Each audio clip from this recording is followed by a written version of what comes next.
I appreciate the chance to be here. Thank you, Joe, for inviting me.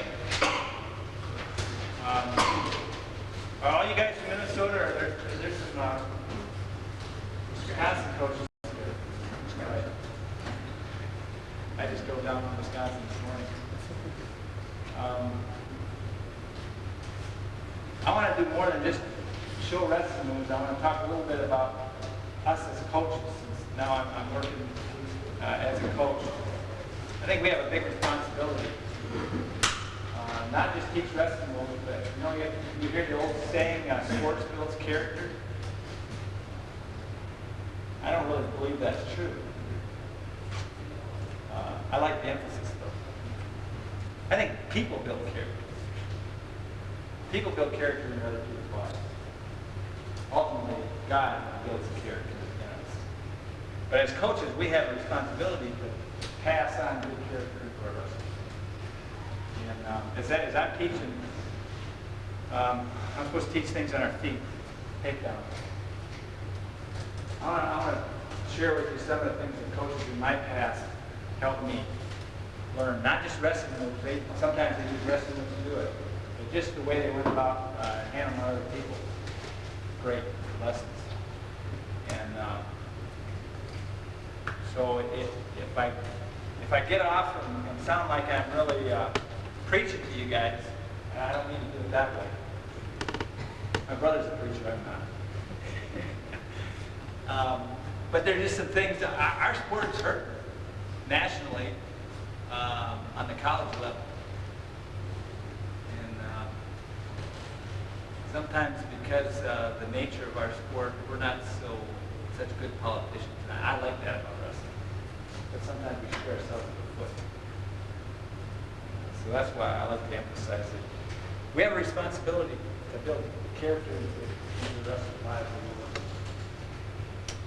world. I'm going to show you guys double leg, single leg, high crotch. Try to do it all at once. And concentrate on setups. Something that in high school, I think it's harder for kids to grasp. The reason it's so easy for me to go in and still, I just had my 50th birthday a couple of days ago. But I can go in and wrestle guys in high school. Even when I'm not in good shape. And look pretty good against really good against guys that won the state tournament once or twice. Because I can control them. Learn to slow them down. I can set them up and get in the positions that I want to be. High school kids are getting better at doing that stuff, but that's kind of what I want to really emphasize this morning. Ben used to give me a hard time when I started doing wrestling clinics after 72 Olympics. He said, "John, what are you going to teach these guys? Because the only thing you know how to do is a double leg." I said, "Okay, I'll teach you double leg." Thanks to this guy over here, Mr. Mike McCready, coach at Upper Iowa. Got some good high school wrestlers sending down there to Iowa. I learned a good single leg after the 72 Olympics. I didn't know a little bit of single leg before that. Ben was just giving me a hard time. But so I'm going to just start out with double leg this morning.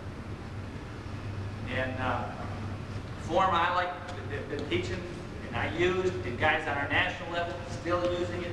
Kevin Jackson, who was Olympic champion in '96, unbelievable double leg. You watch some films of him wrestling, particularly when he won the world championships in '91. No, he wasn't 96 Olympic champion. He was 92 Olympic champion. So explosive in the double leg. Just a basic old position. The lower his level, shooting in. So I'm going to go over a series of setups, but one that I'll start out with is just when I'm in a good stance and I come in on this guy, guys are going to reach. They're going to try and tie you up, slow you down, or they're just going to feel you out to start out. When they come up with their arms, post with the elbows right here, penetrate with my foot between the legs, and I want to aim right straight to the midfoot. Drive right through on the guy. Football tackle, that's all it is.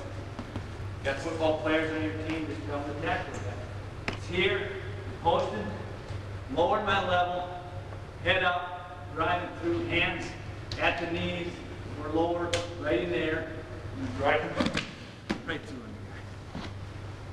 And I like to emphasize when you hit the mat, we don't want to go on our knees. So when we're drilling, we want to be here. We want our weight on our opponent. And we're looking for half Nelsons, whatever our right stuff is. That's just the basic position on double leg. Now, with the same action, I'm going to end up in high crotch position, or I like to call it just head on the outside. Head on the outside single. So I'm here, I shoot in, maybe he sprawls that leg a little too far, and I can't get all the way to the double. You switch right over here. Okay. Now this hand comes there, and I'm driving in. I'm still in the same position. Tripod position right here. That foot, driving off that foot, my head is on that rib cage. I'm trying to straighten my opponent up. Now I'm going to switch off back to my double leg. So I'm here. That foot comes up. Drive across.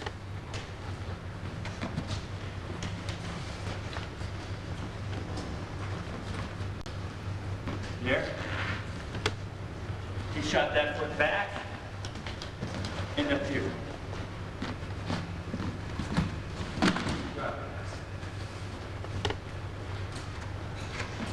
Now, from that same shot, I can end up in the single leg.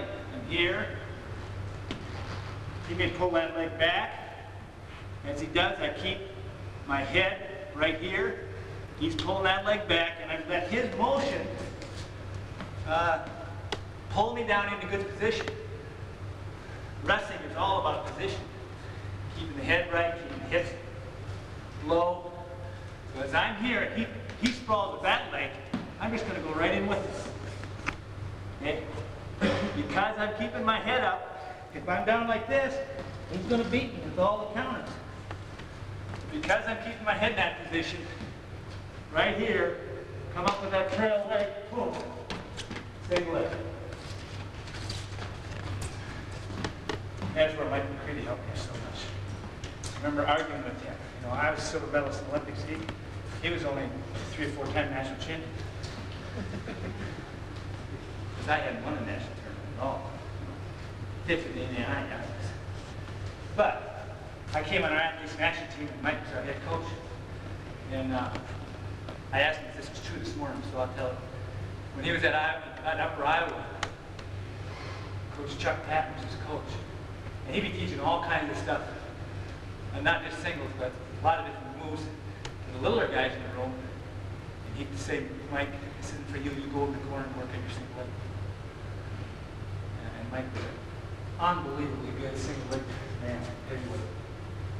Mike wasn't the quickest guy in the world, but he could get in on the single leg on me and I was in trouble. I used to finish singles like this. And I remember working on back dumps in that position when I was in college. I remember one day just almost breaking out crying. Probably that far from crying. The coach said, you're going to get this, you're going to do this, you're going to work on this till you get it. And just because I was grabbing like this, and my head was down all the time, I could not get it. I went for Mike, this old grip right here. Outside hand, palm down, inside hand, palm up. Whatever side it is, here, will be the other side, right there. I started practicing that thing over and over, doing isometrics, working against the wall, you know, to keep good stance.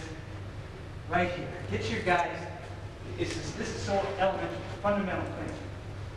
Most of you guys probably already know this. Just what was Peterson preaching on this one?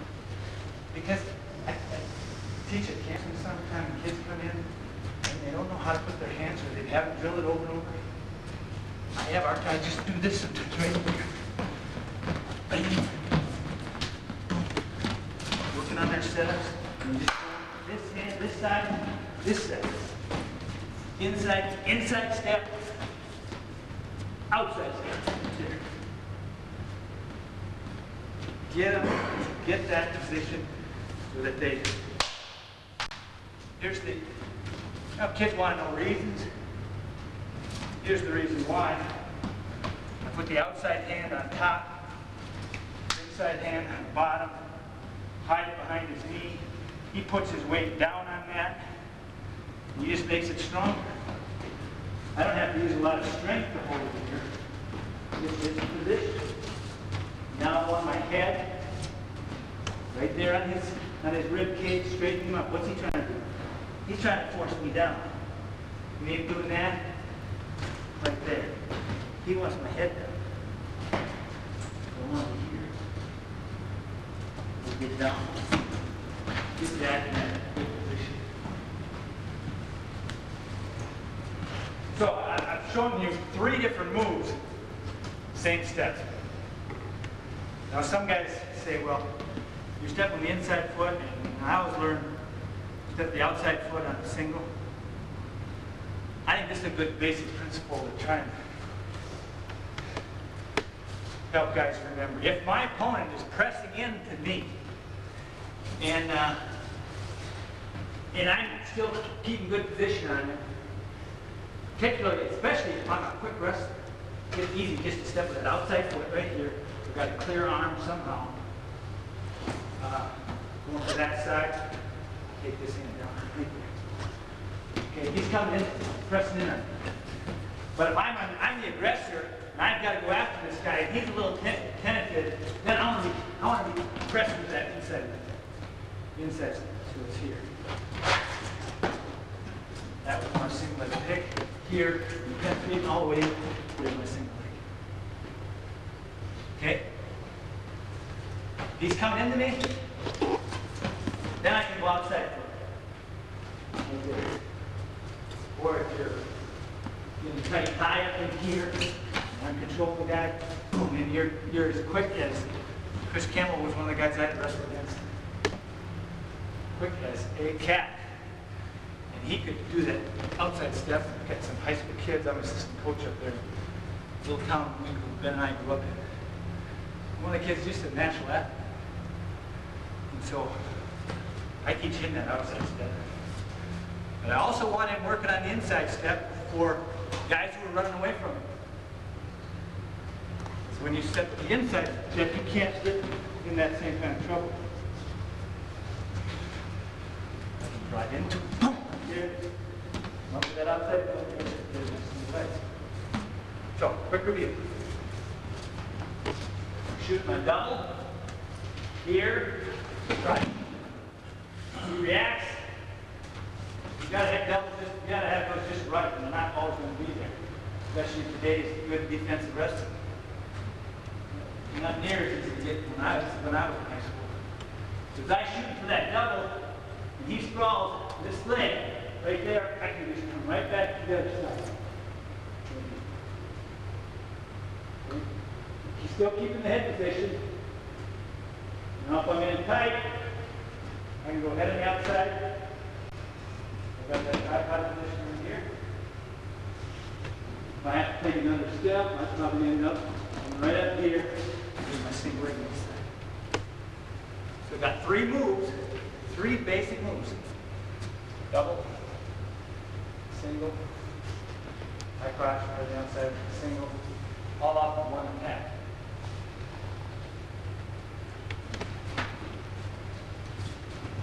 This position right here is so key. So I'm here,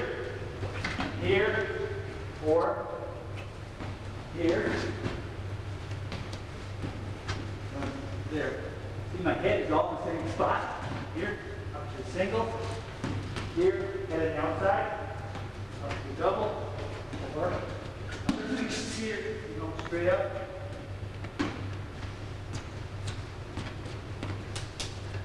Drill your guys in this position, in this tripod position. Your double leg. I crouch. Single. See what I did? Did my head on the inside. Switch knees. Now I'm still in the tripod position. Head on the inside. Head on the outside. Double leg.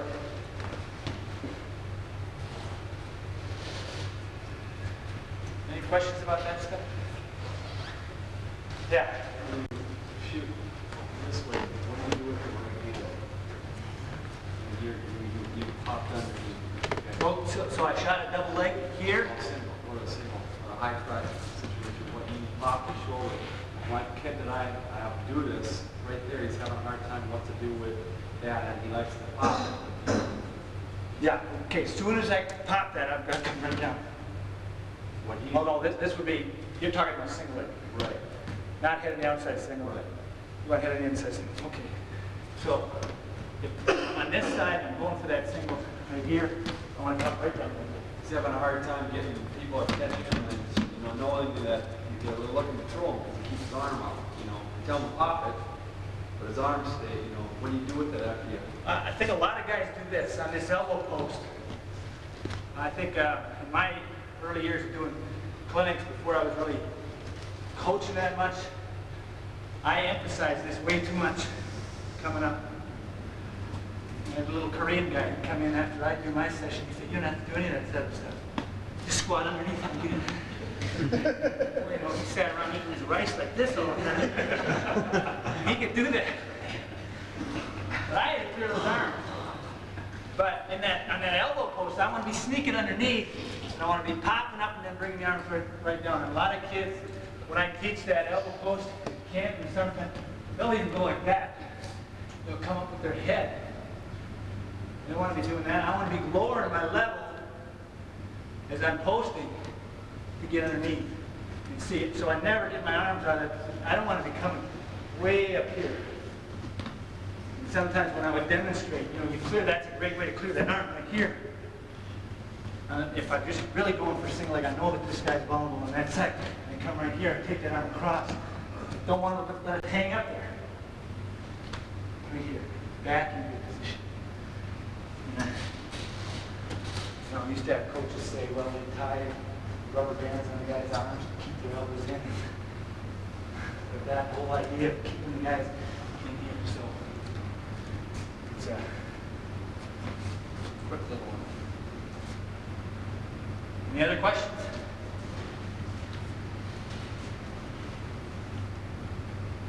That tripod position. My high school coach was the first one that had an influence on me. He was a big promoter of wrestling. Unbelievable promoter of wrestling. And the basics, he was not a wrestler himself, but he studied books, and he put little things on, charts on the wall, whatever the takedown was, and then a few basic steps to go in. And we could, by a month and a half into practice, we could pretty much go through practice without a coach being there. Because he had us drill, okay guys, drill your moves. We just look up the chart, and this is how we do it. Go through it. But let me just warn you about one thing about my coach though. He didn't just promote wrestling. He was a great promoter of wrestling. I'm sure that's why Ben and I made it as far as we did. He's the one that got Ben on a scholarship down in Iowa State. He got us into freestyle. He failed on my part because I didn't make the state tournament. He tried to give me a scholarship down in Madison. Of course, I didn't make the state. They're not going to look at a guy from way up north with sticks. But he promoted himself. When there was a chance to get in the picture and get his name in the paper, he went for that too. And eventually he got so obnoxious about it. The year Ben and I wrestled in the first Olympics, Ben was Olympic champion, I was silver medalist. He got fired. He was still a teacher. He wasn't coaching anymore.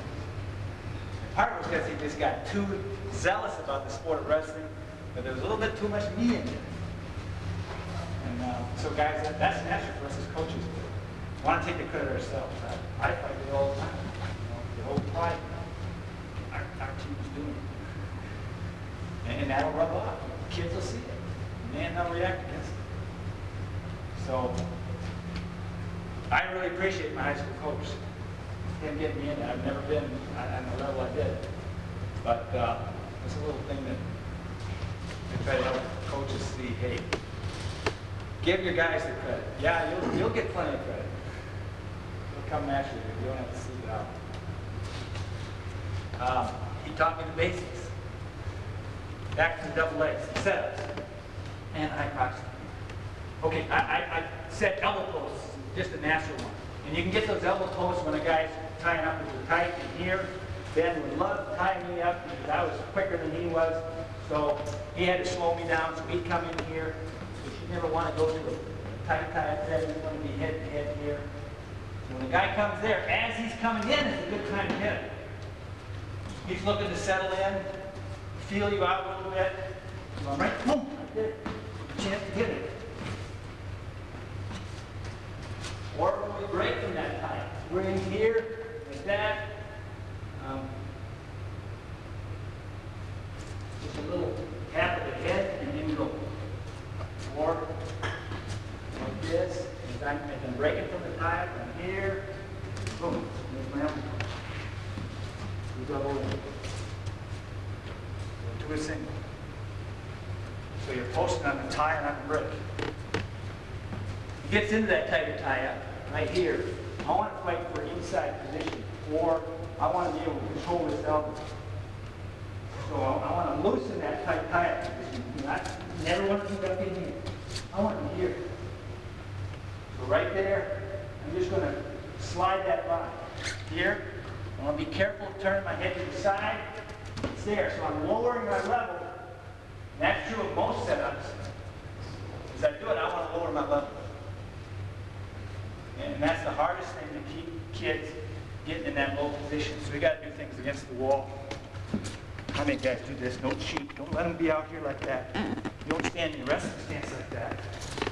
They get the feet within 4 to 6 inches of the wall and right here. Every time I do this, I've got this visual picture in Waterloo, in Dan Gable's basement, against the post in the middle of his room. And we're doing a full 9-minute match. Freestyle matches for 9 minutes. And of course, you can't just stay in this position that whole 9 minutes. You got to move around a little bit, and then you start thinking about your single legs right here. You do isometrics because your mind is thinking about the legs, but it'll forget about the legs when you're doing other stuff right in here. But get your guys to be disciplined here. Don't let them go up like that. See kids doing this drill and they're here. No, I want to be in good stance position. Now I'm building my thighs, helping myself, drilling my body for endurance right in there. Stay in that position. Now your guys only wrestle for 6 minutes. They don't have to do that for 6 minutes. That might be a waste of your practice time. But those little things, tell them to do them on their own. Other little things I used to do against the wall or outside. Getting ready for the 1980 Olympics was tough because we knew we weren't going to go. It was going to be my last chance at a national team. And so I was out in California with our AIA team, finding it hard to motivate myself. There was a frozen yogurt place about a mile from where I lived. And they gave us an unbelievable discount because we were wrestlers, the owner, we liked wrestlers. And so I would run down to that place. And there was a park across the street.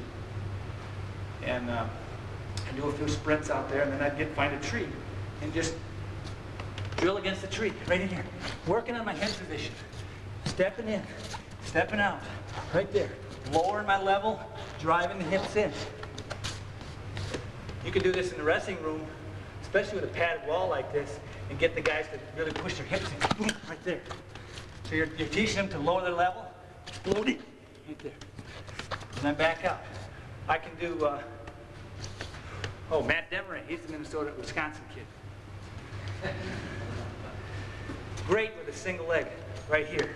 Stepping in and dropping his knee, right there. Great little drill right against the wall. Lowering your level, right there. Get in that tripod position. Matt, you did this on that. Double post on the side, you go here, knee come in, right there. So if you're trying to step deep enough, get way back here, and you just go to a single leg pick. The guy sprawls on him, knee comes down right there. He's great at that. He used to put his knee, oftentimes I think, right in the guy's foot.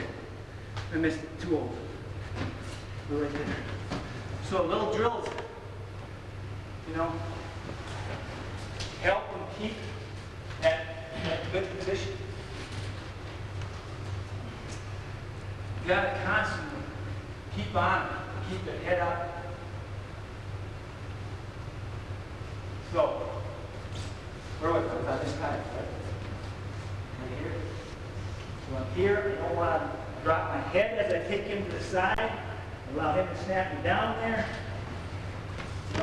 It's here. Lower my level. Right there. Driving that thing to the side. Probably go out looking for a double leg here.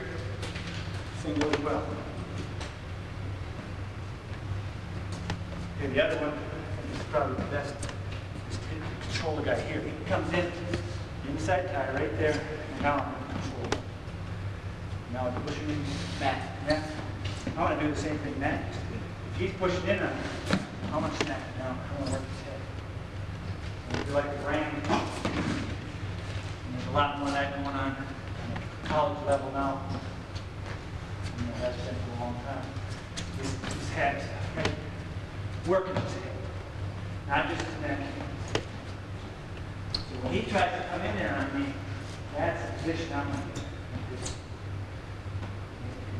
feel him out. Perfect place for my cross. Lower that level. Pushing. I want to keep my head up. Biggest thing high school kids have problems with. You're shooting in on that stuff and my head is down. So we've got to feel that over and over again. Get in here, head up.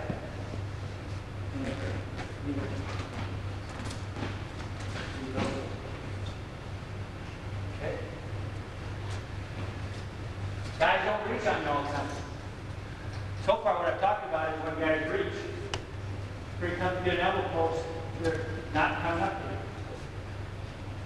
You're not going to be in this position if they don't come up. Because that's when you're going to force it yourself. You know, right here, you probably will come up yourself. If kids are tough in this position, you're going to be intimidating a lot of guys. I hate it with Ben. He always be going here. I didn't know if he was going to go here or just there. So, that's a great thing. Tap, tap and go. Tap and go. And that stuff that I did against the wall, you can have your guys drill that against their partner. It's just tap and go drill. Inside stuff. Other stuff, tap and go. But he doesn't always reach. I learned this one from Bruce Burnett, our national coach now. Freestyle. Right here. Got my thumb on the inside of his palm. In Greco wrestling, the 2-on-1 times when they grab the guy here a lot, come up. That's the basic position that we have on. But it's coming underneath. He doesn't have to reach. I'm lowering my level right here. Nice palms. I want to turn those down. The biggest problem with this move is high school kids will go like this. Go right here. And try to go in. See where my arms are? Come on. I hit this. I want to be following his hands down. So I got that lower position right here. Follow the hands down. And punch right through. You only get one hand. It's all right. Great for that. Cutting outside single. Just turn this, but I don't want that elbow coming way out like this. That's coach. That's this happens all the time. These guys don't keep the control. I want to just I want to pull that down. See how that gets him in a bad position? We made him step right there. It's going to make it harder for him to react because his weight's on his foot now. So I'm going to keep that hand and just follow it down.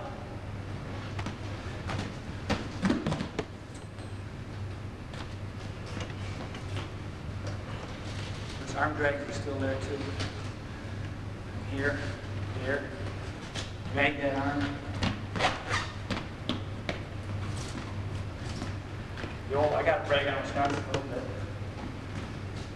Since they're not doing near as good as you guys are now. Back in the 70s, late 70s, there were 5 of us from Wisconsin on our world team. 79. And well, we blew it. 3 of us got silver medals. It was an arm drag single. Russ Hellickson, coach at Ohio State now. Unbelievable. Right here. Mike McCready, too. Unbelievably quick with that. Inside step to that, we're off. Guys, tight with me. Right here. He says, all right.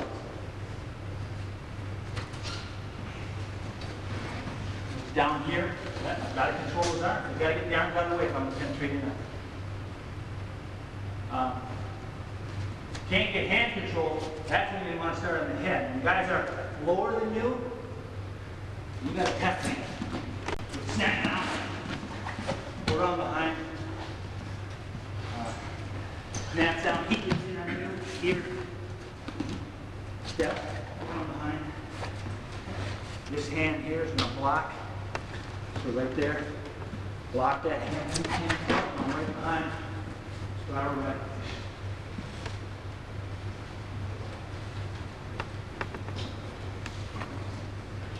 I mentioned that when the reason I can go with high school kids now, I can slow them down, control them. What's my time? I got it. You guys have any questions about that? Because I'm going to go in a different area now. Tighter ties. Anything there that you want me to repeat? Biggest thing, guys, is getting your guys to keep good position and get my opponent on. All these things I've shown you, I'm making this guy move, making him get out of position, I'm keeping my position. And I do that a lot with the head. Guys, make your guys do strengthening exercises for the head. The first thing I did when I started working with our high school assistant coach, the Wrestling Coaches Association asked, you got any advice for the weight room? We sometimes donate some things in school. He says, you want me to coach here? Helping the kids at all? That's kind of selfish. So I don't want to be one of these old coaches that's walking around like this all the time. I'm not making fun of you, Mike. That's Mike always did that. That didn't have anything to do with wrestling. He's got that no neck syndrome. So I said, you guys get a neck machine in this weight wrestling. And so for the football players and the wrestling, if you have a strong neck, it's the easiest thing in your body to build up. There's so many muscles around. And a little exercise you can do with you don't have a weight machine or a neck machine in wrestling. Wait. Make those guys build a neck so that they're not afraid to get in there. And then, coaching kids, little kids, you know what they'll do? If kids are a little bit afraid, they'll go in straight like this. What happens when you tackle a guy at football? That's when you hurt his neck, right? So I just tell them, be turtles. Be turtles. Get in that shell. Right there. My forehead's coming in on. Man, I'm an old guy. I don't want to hurt my neck. But I've been doing that for 25 years, and as long as I keep doing the exercises in the room, and the kids, you know, they see me do it, I start doing it. We make them do it. Get them to build those next things. I better talk about one of my other coaches, as long as I'm talking about discipline there. When I was around Dan Hager, it's unbelievable. Discipline that guy had. And you know, sometimes I thought discipline was, you know, getting in a routine and doing it faithfully all the time. My older brother, Ben and my older brother had a big impact on us. He played football at the University of Wisconsin. And he's the one that got weights in our basement. He got us doing a good weight program. And then when I got around Dan, you know, I was going through this routine. And I said, what are you doing that for? You do that almost every time you're weighing, don't you? He picked up the weight. No, he didn't until he died. And he did a couple more. And he changed his routine all the time. Because I thought I was disciplined, but if you keep doing the same thing over and over again, the kids are going to get bored. They won't have the same enthusiasm. So I have to fight that constantly, you know, because it's easier just to have one routine and have the guys do what you got all the time. We've got to be creative, especially in the world we live in now, with all the gadgets that these kids have vying for their attention. Gabe made wrestling fun. You never knew what he was going to come up with. Another thing that was always the same goal. Make it work out.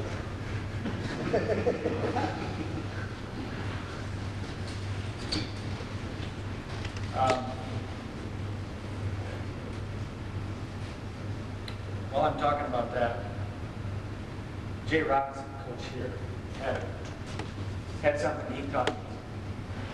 Stand up for what you know is right, even if it's not popular, even if you take a risk. He was our coach on a team when we went to Tbilisi, big tournament over in Russia, and then we always went on a trip to another country or wrestled duels in Russia afterwards. We went to Poland after being in Russia. And you guys think the referees in our country sometimes are trying to cheat you? I'm sure there are guys in our refereeing system here in America who try to do that. But for the most part, the vast majority, 99% of the time, they're trying to do the best job they can out there. They might have some bias that they have to deal with, but we all do, right? But they try to be honest. It's not that way. In the other countries, we could be in it. And this Polish coach was just, referee. It was crazy. So Jason, about third through the dual beam, said, "Okay, guys, get up, go in the locker room." I've been in a lot of places where we've been mistreated, but I don't know if this has been worse than some of the other ones. Jason, that's it. I'm just going to go in, we're not going to wrestle. Pretty soon, the head chief official comes in the locker room and begging us. Come on, we got all these people are expecting this match. Come on out there. We'll do something about the referee.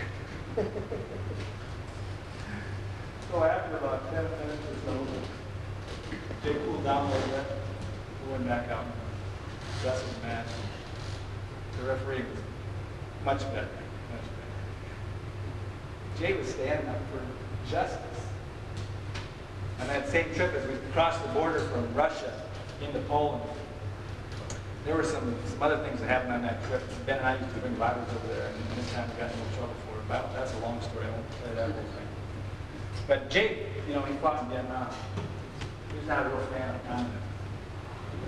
And so I think it was like the last straw. We were crossing the border into Poland. What the Soviets did after World War II is change the gauge of their tracks. Hitler's armies just rolled right into Russia because all the railroads were the same. So they thought they would mess up the system for the next war that's going to come. And so they changed the gauge of their tracks. So what they would do, when you come to the border, they would jack the body of the train up, and then they had this whole system where they just wheel a different size wheel underneath the car.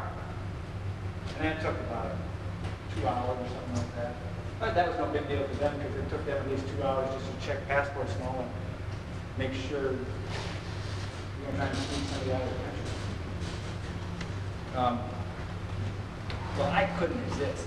I knew I wasn't supposed to, but I had never seen it like this before, so I came out and took a picture of it and changed the wheels, and I thought the guard came out. Wow. The all-seeing eyes, the big brother, saw me do that, and the police guy comes in, "The guy in that camera, take that camera." I was about to give it to him, and Jay jumps in between us. He grabs that camera and sticks it in his pocket or hides it someplace. And he said, "This camera belongs to my wrestler. He's going to keep it." Jay's a feisty guy. And I still have that picture. I have a picture of that. Man, I should give a copy of that to Jay. Stand up for what you believe, guys. That's part of building character in the lives of these wrestlers. This happened, I don't know, several years ago. Ben and I run our camp, and a mom called me up in the fall and said, "I got a problem. There's a coach in someplace in Wisconsin. I didn't even ask her where the school was. In Wisconsin, 8th, 7th, and 8th graders cannot wrestle in high school. You guys can here. Yep. And this little kid was being asked by his coach, he was a mature 8th grader, to wrestle one of their matches. The mom had already dealt with the thing, and I think it happened the year before that. The kid said, well, what if somebody else finds out about it? Coach said, other teams aren't doing it. What was the message that coach was giving that kid? And we can do that in subtle ways. That was pretty blatant there. But we can do it in other subtle little ways. Teach kids that, if you can get away with it, it's okay. Wow, no, that's not right. And they'll follow the example. Same year, just a couple weeks after that, I was talking to somebody from Iowa, and they said one of their coaches, they had a retreat every year. This was one of the fathers, I guess that's what. That little high school retreat, they'd come up here in Minnesota and go ski. And the coach would bring some rather questionable videos along. I'd call it pornographic garbage. What a terrible influence that coach was having on these kids. Guys, we've got an awesome responsibility. Some of these kids, we're like their dad. Some of them, we have to be the only guy that can give them a little discipline and show them we really care about them by putting some hedges around them saying you can't cross this line, right? Not because I don't want to take all the fun out of your life, but because I love you, I care for you. We got to do that. Well, I'm still talking about coaches. I'm going to show you a few more things here. Bill Farrell was our Olympic coach in 1972. You know what he taught me? That wrestling is a team sport. The proverb in the Old Testament says, iron sharpens iron, so one man sharpens another. Man, that's a great description of wrestling, isn't it? We sharpen each other. You coaches, you sharpen your guys every day in the wrestling. Wrestling is a team sport. I think much more than a lot of, quote, team sports. Tell me that all the guys that won the national championship at Iowa over these last years were really all true national champion material. No. A lot of them just got there because they were alongside somebody else who really was truly champion material. But they were brought up to that. And Bill Farrell would bring the 10 of us in the room. We were training here in Minnesota over at Williams Arena. And maybe once a week, just subtle little things that he would say. He molded that team together. We had guys that were from all different backgrounds, and that happens on every wrestling team. And we had a 400-pound heavyweight, and our 103-pounder was a Mexican-American guy, was Sergio Gonzalez. Straight out of the hippie generation, long hair until they cut it off so he could make weight. And then we had a little 17-year-old kid from Erie, Pennsylvania, Jimmy Carr, who was, probably looking back, was just kind of content to make the Olympic team. Unbelievable talent, but if he had been in the Soviet system, they would have molded him a little bit better. They wouldn't let him wrestle in 76. I mean 72. They would have kept him for the next one. In that case, their system play was better. But I'm glad we work it the way we do in our system. He made the Olympic team. He was the guy. And we had Rick Sanders with all the stories you heard about him. Don't believe all of them, but some of them are true. That's what I cared. I wasn't planning on telling this story, but I got to. He came to me and Ben in the locker room in 72. He said, guys, this was after he got beat by the Japanese guy. He should have been Olympic champion. There's no doubt in my mind that he was the best guy there. But he ran out of gas. And that's un-American, to run out of gas against other countries. He ran out of gas. Because he wasn't training right. He wasn't living right, drugs, well, whatever he was taking, I don't know. And he came down the locker room and he said, guys, next time we're at training camp, you're doing your extra workout, you come get me. Do it together. He was one of those guys that, he got away with that lifestyle because, he did push himself. Every athlete that's at that level has got to be someplace for a consistent long period of time where they really push themselves. Don't make that too early. Some of these high school kids, I think, are doing stuff they shouldn't be doing until their bodies are mature. By the time they get where they can really be great wrestlers, they've already burned themselves out. That's a whole other topic. But Ricky Sanders was killed in an accident a month after that happened.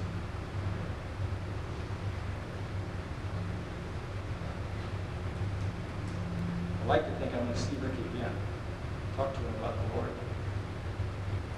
I found out a neat thing when I was working over in Eastern Europe. In '84, the Hungarians wanted me to come and be one of their assistant coaches. Because, Olympics were going to be here in the United States, and they wanted to have an American along with them. And I was living in Austria, been there for 3 years. So they took me over there and spent the week with them. And somehow the situation didn't come through. I didn't end up being one of their helpers. But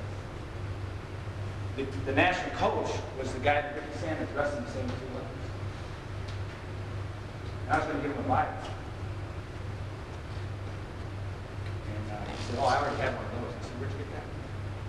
So Ricky Sanders gave it to me at 72 Olympics. You have to do more than give people Bibles to get into heaven. You got to trust what Jesus did. He died on the cross for us. I think Ricky knew that. And I'm hoping he did do his life as Christ. I think God just kind of, maybe if he did, God just said, hey, you're messing things up so bad. We got to get you out of this mess. So we arranged for a semi-truck down in Yugoslavia. I'm not sure God arranged that kind of stuff. I'll give myself no hot water or something like that. God does allow things, though. So anyway, you know a little bit of my theology there. I'm hoping I'm going to see old Ricky Sanders because he taught me unbelievable things. Why don't I just show you a few of them real quick, because we're reminiscing. He used to run on the side of the curb, right here in the streets, over by Williams Arena. He'd have one foot in the curb, the other one in the gutter, one on the curb. I said, Ricky, what are you doing that for? Well, get more flexibility in my hips. I asked the doctor if that would help. He said, I don't know. Guys would shoot out Ricky, or he'd just dangle his foot out there like that. Guys would take a single leg out and boom, right away, he'd put that head down. And you got to watch that there with these guys as strong as they are now. They're going to tear knees out right here. I want to come in like that. Push that head down. You push here, right here, the hip, get the hip right on there. And hop over the top. You see guys freestyle do this? Probably most of that stuff came from Ricky Sanders and watching him. I want to hook my toe here, and I'll take cross slip.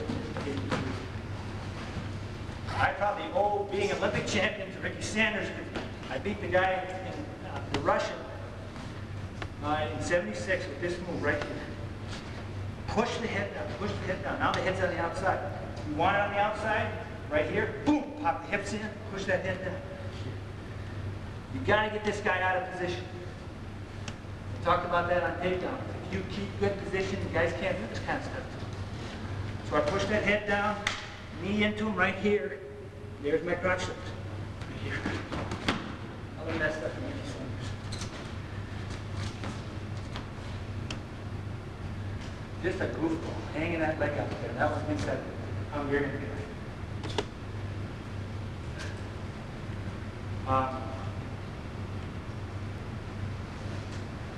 Anything else you guys want me to show you? Otherwise, I've got a couple more stories I want to tell you. I hope you're not sick of those.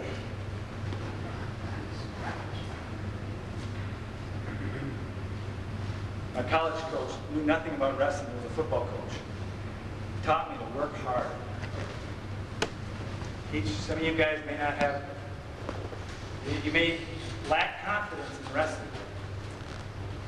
Man, you can teach kids to work hard. And I meet parents, I meet guys out in the working world who say the reason that I'm successful as a businessman or in these areas where I'm making lots of money, a lot of it goes back to wrestling. Teach those guys to work hard. Push their bodies beyond what they think they can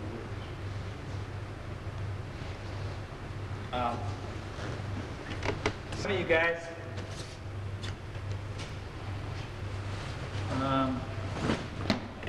maybe have not had a chance to see an Olympic medal. I thought I'd just close with this.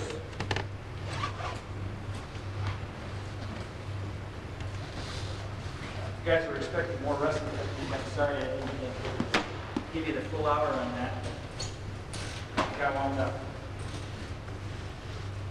Because I've got a heart for wrestling, helping guys to be better people, better characters. We have a name because of that other thing that they have on TV all the time. You guys live with it all the time. I live with it all the time. You know, I go speak at some place and I say, well, man, you got this quiet, soft voice, and you're not huge. You know, they think I'm one of those guys on TV. We have to live with that. Wrestling has a name of it being a sport where you're just tough and mean, and that's true. We get those kids that are tough and mean and we turn them into disciplined wrestlers. And if we're not helping them in right directions, then we're not, I don't think, being good coaches. This is silver medal I won in '72 Olympics. Ben and I finished our last match at the same time.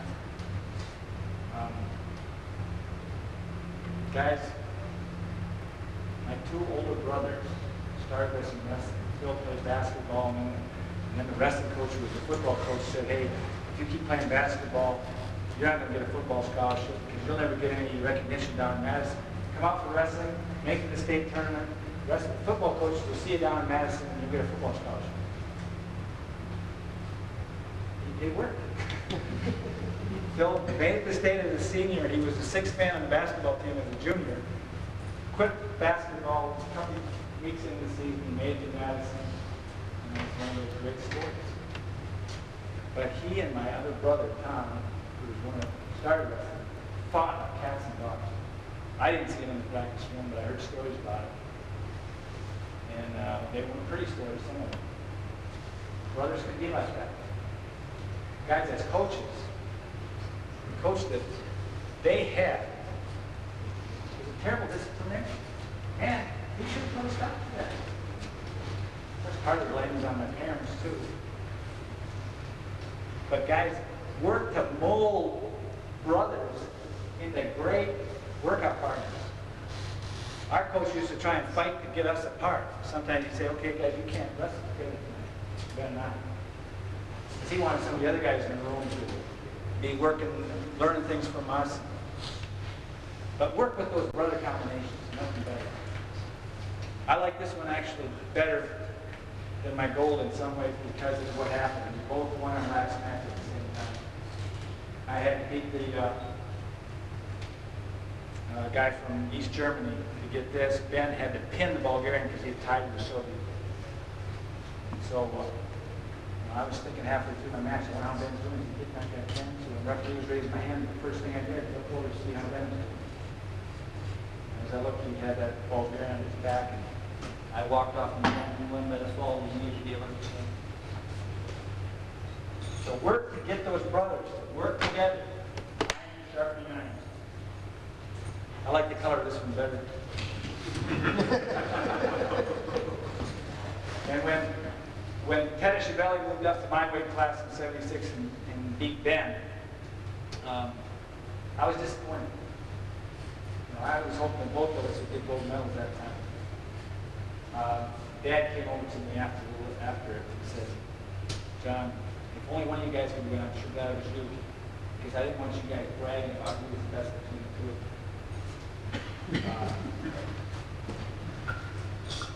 The main reason I'm showing you these medals this morning, guys, what's on the back of this one reminds me of a verse in the New Testament. My older brother slipped a sheet of paper to me before I played my first high school football game. It said that those who run the race all run, only one receives the prize, therefore run the race to win. Push your guys, make them winners. But winning is not just winning on the scoreboard. Winning is building character. Winning is winning in life. Making winners. Then it says, they exercise self-control in all things. They do it to receive a perishable wreath, but win imperishable. Guys, you're going to get your guys motivated to win trophies with this tournament, that tournament.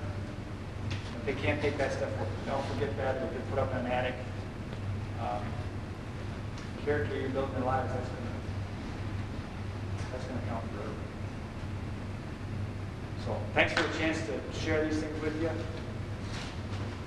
Mr. Joe Russell, thank you for the chance to teach your men here. And go Minnesota.